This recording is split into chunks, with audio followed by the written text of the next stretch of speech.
Om Shanti. Good morning. आज प्यारे बाबा के मधुर महावाक्य सुनते हैं। 7 जून 2025 के आज के महावाक्य हैं।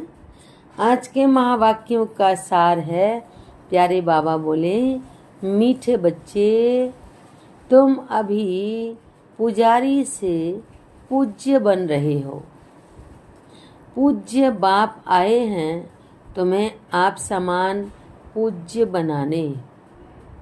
आज बाबा ने प्रश्न पूछा है, तुम बच्चों के अंदर कौन सा दृढ़ विश्वास है?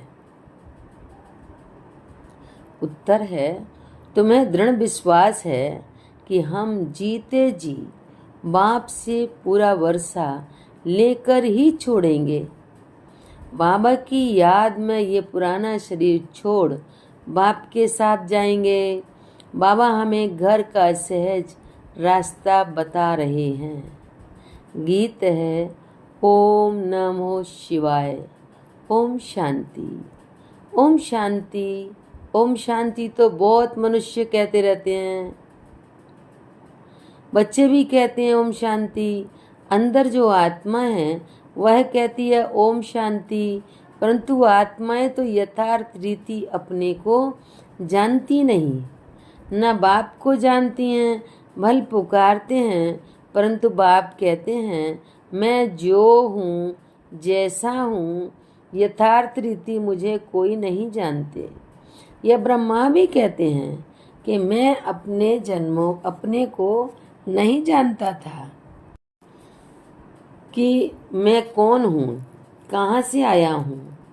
आत्मा तो मेल है ना, बच्चा है, फादर है परमात्मा, तो आत्माएं आपस में ब्रदर्स हो गई।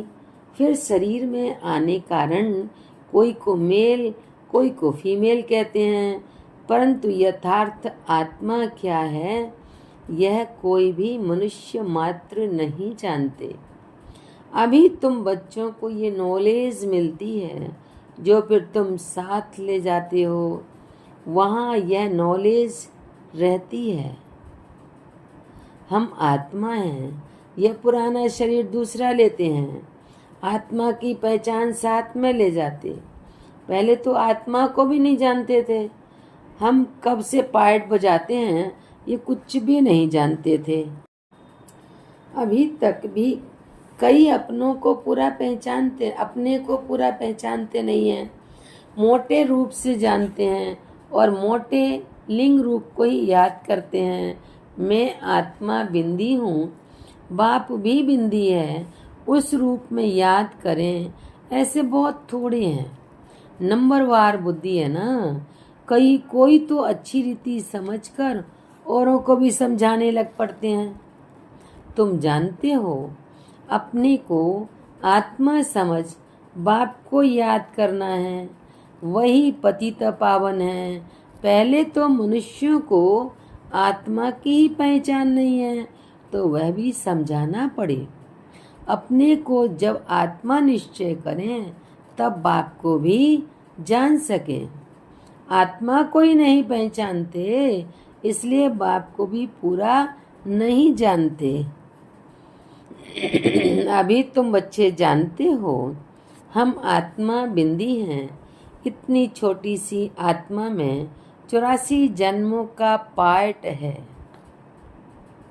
यह भी तुमको समझाना पड़े, नहीं तो सिर्फ कहते ज्ञान बहुत अच्छा है, भगवान से मिलने का रास्ता बड़ा अच्छा बताते हैं, परंतु मैं कौन हूँ, बाप कौन है, यह नहीं जानते। सिर्फ अच्छा अच्छा कह देते हैं। कोई तो फिर ऐसे भी कहते हैं कि ये तो नास्तिक हैं, नास्तिक बना देते हैं। तुम जानते हो ज्ञान की समझ कोई में भी नहीं है। तुम समझाते हो अभी हम पूज्य बन रहे हैं। हम किसकी पूजा नहीं करते हैं, क्योंकि जो सबका पूज्य है, ऊंचते ऊंच भगवान, उनकी हम पूजा करते हैं, उनकी हम संतान हैं। वह है ही पूज्य पिताश्री।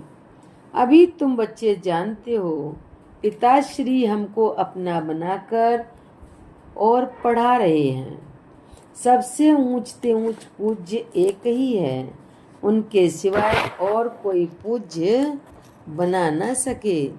पुजारी जरूर, पुजारी ही दुनिया बनाएंगे, पुजारी ही बनाएंगे। दुनिया में सब पुजारी हैं।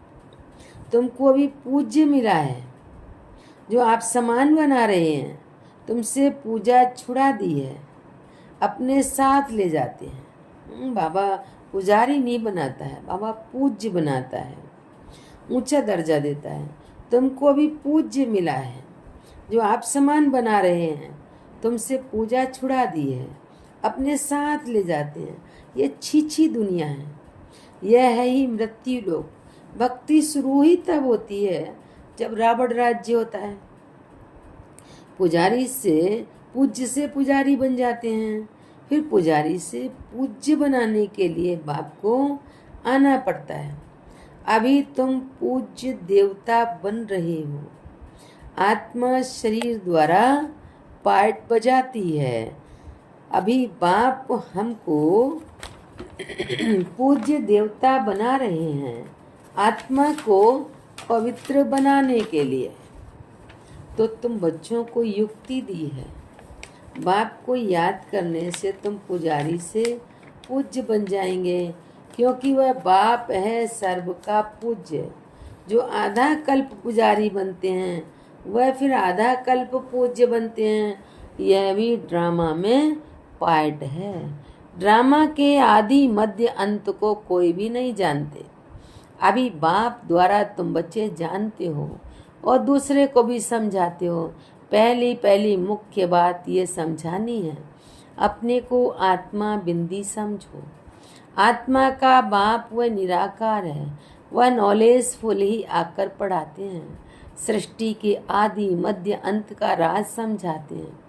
बाप आते हैं एक बार, उनको जानना भी एक बार होता है। आते भी एक ही बार संगम युग पर हैं। पुरानी पतित दुनिया को आकर पावन बनाते हैं। अभी तुम ड्रामा प्लेन अनुसार आए हो। कोई नई बात नहीं है। कल्प कल्प ऐसे ही आता हूँ, एक सेकंड भी आगे पीछे नहीं हो सकता है।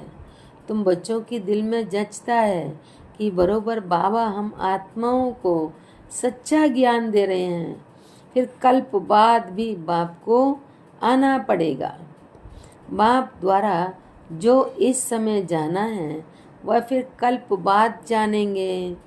यह भी जानते हैं अब पुरानी दुनिया का विनाश होगा, फिर हम सतयुग में आकर पार्ट बजाएंगे, सतयुगी स्वर्गवासी बनेंगे। यह तो बुद्धि में याद है ना। याद रहने से खुशी भी रहती है। स्टूडेंट लाइफ है ना। हम स्वदर्शन चक्रधारी बनने के लिए पढ़ रहे हैं। ये खुशी स्थायी रहनी चाहिए। जब तक स्टडी पूरी हो, बाप समझाते रहते हैं कि स्टडी पूरी तब होगी जब विनाश के लिए सामग्री तैयार होगी। फिर तुम समझ जाएंगे, आग जरूर लगेगी। तैयारियां तो होती रहती है ना। एक दो में कितना गर्म होते रहते हैं। चारों तरफ भिन्न भिन्न प्रकार की सेनाएं हैं, सब लड़ने के लिए तैयार होते रहते। कोई ना कोई अटक ऐसी डालते जो लड़ाई जरूर लगे। कल पहले मुआफिक विनाश तो होना ही है। तुम बच्चे देखेंगे, आगे भी बच्चों ने देखा है कि एक चिंगारी से कितनी लड़ाई लगी थी। एक दो को डराते रहते हैं कि ऐसा करो, नहीं तो हमें ये बॉम्ब्स हाथ में उठाने पड़ेंगे। मौत सामने आ जाता है तो फिर बनाने के सिवाय रह नहीं सकते हैं। आगे भी लड़ाई लगी थी तो बॉम्ब्स लगा दिए, भावी थी ना। अभी तो हजारों बॉम्ब्स हैं। तुम बच्चों को ये जरूर समझाना है कि अभी बाप आया हुआ है, सबको वापस ले जाने। सब पुकार रहे हैं, हे पतित पावन आओ, इस अच्छी दुनिया से हमको पावन दुनिया में ले चलो। तुम बच्चे जानते हो पावन दुनियाएं हैं दो, मुक्ति और जीवन मुक्ति। सबकी आत्माएं पवित्र बन मुक्ति धाम चली जाएंगी। ये दुख धाम विनाश हो जाएगा, जिसको मृत्यु लोक कहा जाता है। पहले अमर लोक था, फिर चक्र लगाए अब मृत्यु लोक में आए हैं, फिर अमर लोक की स्थापना होती है। वहाँ अकाले मृत्यु कोई होती नहीं, इसलिए उनको अमर लोक कहा जाता है। शास्त्रों में भी भला अक्षर हैं, परंतु यथार्थ रीति कोई समझते नहीं है, यह भी तुम जानते हो। अब बाबा आया हुआ है, मृत्यु लोक का विनाश जरूर होना है, यह 100% सर्टेन है। बाप समझा रहे हैं कि अपनी आत्मा को योग बल से पवित्र बनाओ। मुझे याद करो तो भी कर्म विनाश हो जाएंगे, परंतु यह भी बच्चे याद नहीं कर सकते हैं। बाप से वर्षा अथवा राजाई लेने में मेहनत तो चाहिए ना। जितना हो सके याद में रहना है, अपने को देखना है कितना समय हम याद में रहते हैं और कितनों को याद दिलाते हैं। मन मना भव, इनको मंत्र भी नहीं कहा जाए। यह बाप की याद, देहाभिमान को छोड़ देना है। तुम आत्मा हो, तुम्हारा यह रथ है, इससे तुम कितना काम करते हो। सत्युग में तुम देवी देवता बन कैसे राज्य करते हो, फिर तुम यही अनुभव पाएंगे। उस समय तो प्रैक्टिकल में आत्म अभिमानी रहते हो। आत्मा कहेगी यह शरीर बूढ़ा हुआ है, ये नया छोड़ नया लेंगे, दुख की बात ही नहीं। यहाँ तो शरीर ना छूटे उसके लिए भी कितनी डॉक्टर की दवाइयाँ आदि की मेहनत करते हैं। तुम बच्चों को बीमारी आदि में भी पुराने शरीर से कभी तंग नहीं होना है, क्योंकि तुम समझते हो इस शरीर में ही जी करके बाप से वर्षा पाना है। शिव बाबा की याद से ही पवित्र बन जाएंगे। यह मेहनत, परंतु पहले तो आत्मा को जानना पड़े। मुख्य तुम्हारी है ही याद की यात्रा। याद में रहते रहते फिर हम चले जाएंगे मूल वतन, जहाँ के हम निवासी हैं। वही हमारा शांति धाम है। शांति धाम, सुख धाम वो तुम ही जानते हो और याद करते हो, और कोई नहीं जानते। जिन्होंने कल्प पहले बाप से वर्षा लिया है वही लेंगे। मुख्य है याद की यात्रा। भक्ति मार्ग की यात्राएं अब खत्म होनी है। भक्ति मार्ग ही खलास हो जाएगा। भक्ति मार्ग क्या है? जब ज्ञान हो तब समझें। समझते हैं भक्ति से भगवान मिलेगा, भक्ति का फल क्या देंगे ये कुछ भी पता नहीं। तुम बच्चे अब समझते हो, बाप बच्चों को जरूर स्वर्ग की बादशाही का ही वर्षा देंगे। सबको वर्षा दिया था, यथा राजा रानी तथा प्रजा सब स्वर्गवासी थे। बाप कहते हैं 5000 वर्ष पहले भी तुमको स्वर्गवासी बनाया था, अब फिर तुमको बना रहा हूँ, फिर तुम ऐसे 84 जन्म लेंगे। यह बुद्धि में याद रहना चाहिए, भूलना नहीं चाहिए। जो नॉलेज सृष्टि की आदि मध्य अंत की बाप के पास है, वह बच्चों की बुद्धि में टपकती है।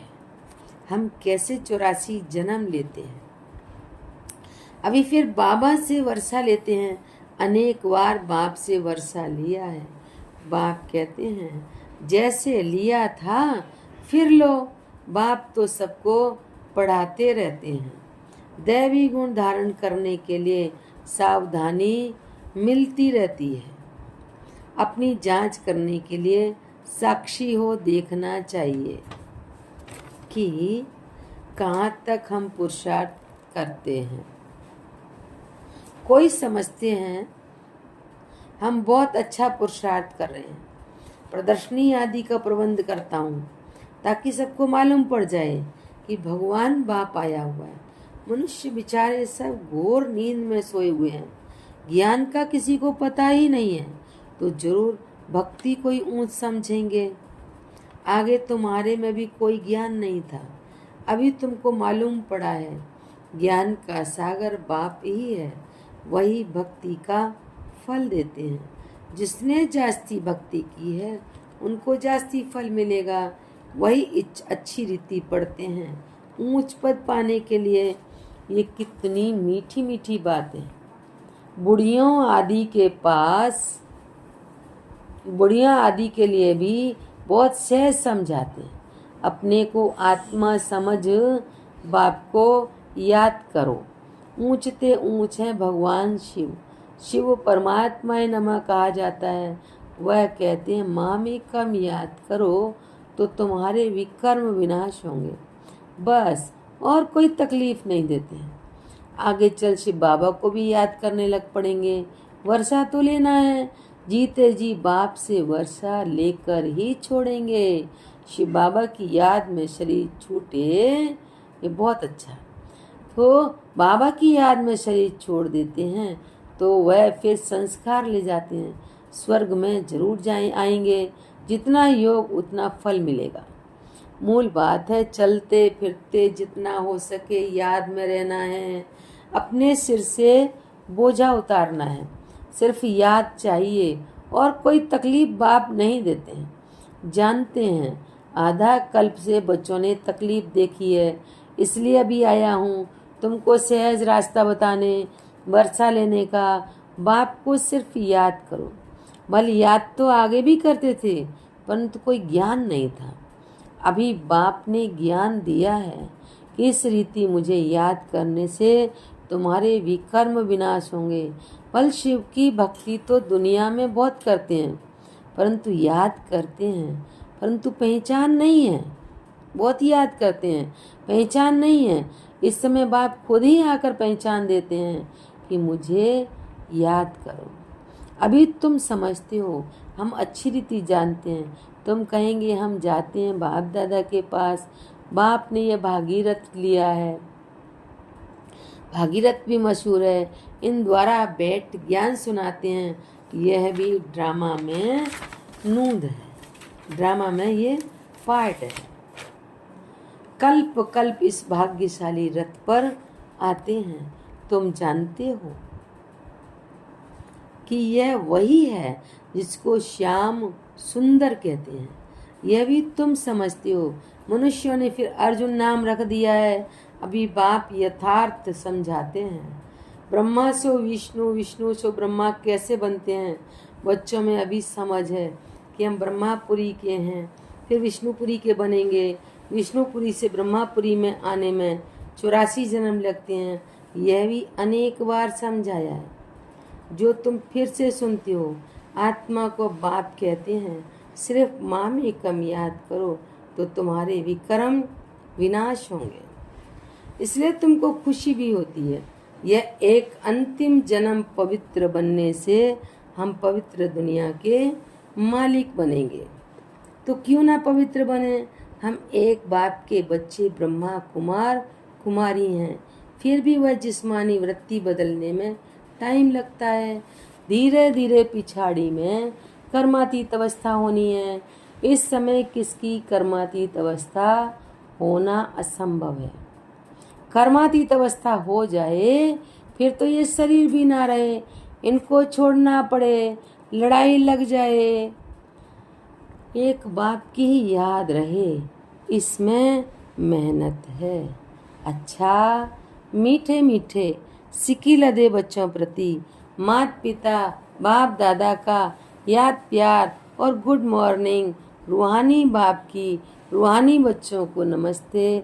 हम रूहानी बच्चों की रूहानी बाप दादा को नमस्ते, गुड मॉर्निंग। शुक्रिया बाबा, शुक्रिया। धारणा के लिए मुख्य सार है। पहली पॉइंट, साक्षी हो अपने को देखना है कि हम कहाँ तक पुरुषार्थ करते हैं। चलते फिरते कर्म करते कितना समय बाप की याद में रहते हैं। दूसरी पॉइंट है, इस शरीर से कभी भी तंग नहीं होना है। इस शरीर में ही जी करके बाप से वर्षा पाना है। स्वर्गवासी बनने के लिए इस लाइफ में पूरी स्टडी करनी है। वरदान दिया है प्यारे बाबा ने, त्रिकालदर्शी और साक्षी दृष्टा बन, हर कर्म करते बंधन मुक्त स्थिति के अनुभव द्वारा दृष्टांत रूप भव। व्याख्या है, यदि त्रिकालदर्शी स्टेज पर स्थित हो, कर्म के आदि मध्य अंत को जानकर कर्म करते हो तो कोई भी कर्म विकर्म हो नहीं सकता, सदा सुकर्म होगा। ऐसी साक्षी दृष्टा बन कर्म करने से कोई भी कर्म के बंधन में कर्म बंधनी आत्मा नहीं बनेंगे। कर्म का फल श्रेष्ठ होने के कारण कर्म संबंध में आएंगे, बंधन में नहीं। कर्म करते न्यारे और प्यारे रहेंगे तो अनेक आत्माओं के सामने दृष्टांत रूप अर्थात एग्जाम्पल बनेंगे। स्लोगन दिया बाबा ने, जो मन से सदा संतुष्ट है वही डबल लाइट है। अव्यक्त इशारे, आत्मिक स्थिति में रहने का अभ्यास करो, अंतर्मुखी बनो। कोई भी समर्थ संकल्प आत्मिक शक्ति अर्थात एनर्जी जमा करता है, समय भी सफल करता है। व्यर्थ संकल्प एनर्जी और व्यर्थ समय को व्यर्थ गंवाता है। इसलिए अब व्यर्थ संकल्प की रचना बंद करो। ये रचना ही आत्मा रचता को परेशान करने वाली है। इसलिए सदा इसी शान में रहो कि मैं आत्मा मास्टर सर्वशक्तिवान हूँ, समर्थ आत्मा हूँ, तो कभी परेशान नहीं होंगे और अनेकों की परेशानी को मिटाने वाले बन जाएंगे। अच्छा, ओम शांति।